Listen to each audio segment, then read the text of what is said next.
अगर आप सुबह सिर्फ एक्सरसाइज करना शुरू कर देना अराउंड हाफ एन आवर, तो आप देखेंगे आपके एनर्जी लेवल्स में बहुत बड़ा डिफरेंस आ जाएगा।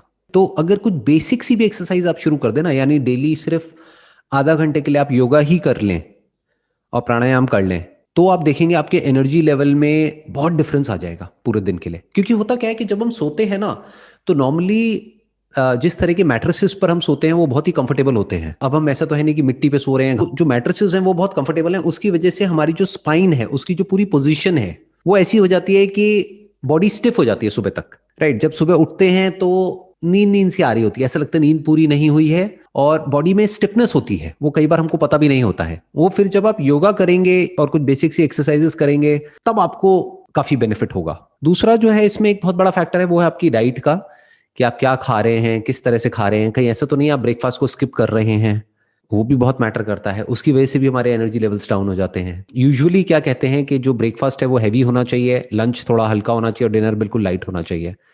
हम इसको उल्टा कर देते हैं।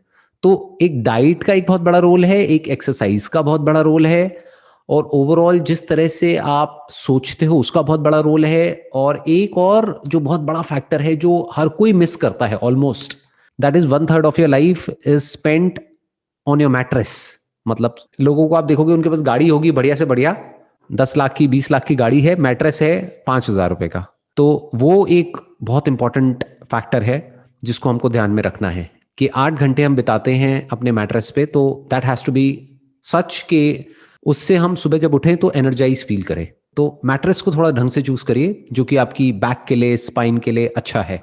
थोड़ा अगर उसमें आप इन्वेस्ट कर भी रहे हैं तो that's overall good for your health. उससे भी आप देखेंगे काफी फर्क आएगा आपकी एनर्जी लेवल्स में। क्योंकि अगर रात को नींद अच्छी आती है ना तो अगला दिन हमारा पूरा अच्छा निकलता है। तो ये तीनों चीजें हैं जो बहुत इंपॉर्टेंट है, that is your sleep, your diet and your exercise. ये तीन चीजों का आप ध्यान रखेंगे तो एनर्जी लेवल्स में बहुत मेजर डिफरेंसेस आएंगे। कोई भी जानवर हो, इंसान हो, काम क्यों कर रहा है, अगर उससे पूछो भाई क्यों, व्हाई आर यू वर्किंग, तो वो कहेंगे अच्छा खाने के लिए, रहने के लिए और पहनने के लिए, अपने लिए और अपनी फैमिली के लिए।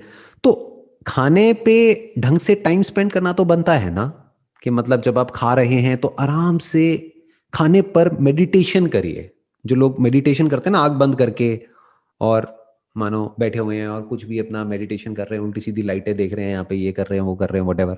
इससे बेटर ये है कि जो भी आप काम कर रहे हो वो ध्यान से करो। That is real meditation. कि आप दिन में 3 बार खाना खाते हो, ब्रेकफास्ट लंच डिनर, तो आराम आराम से धीरे धीरे खाइए, धीरे धीरे च्यू करके, और पूरी अटेंशन उस खाने की तरफ होनी चाहिए। उस वक्त कोई मोबाइल ऑपरेट नहीं करना है, उस वक्त किसी से बात नहीं करनी है, पूरा ध्यान खाने पर होना चाहिए। और जब आप इस तरीके से करते हैं तो ये आपकी डाइजेशन के लिए अच्छा है।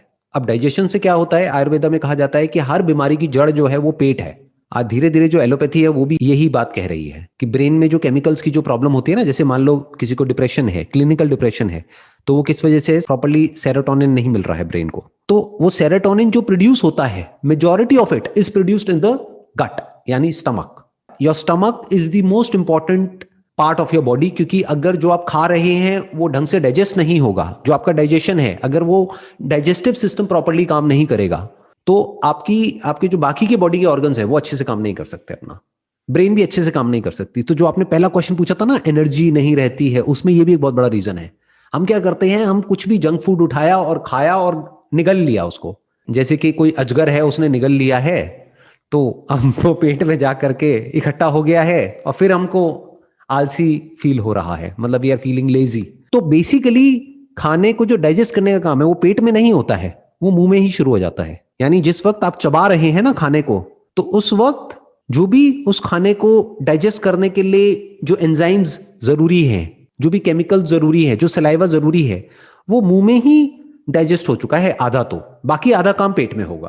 पूरा काम आपने पेट को दे दिया तो गड़बड़ हो जाएगी। मतलब digestion 50% is in your mouth and 50% is in your stomach.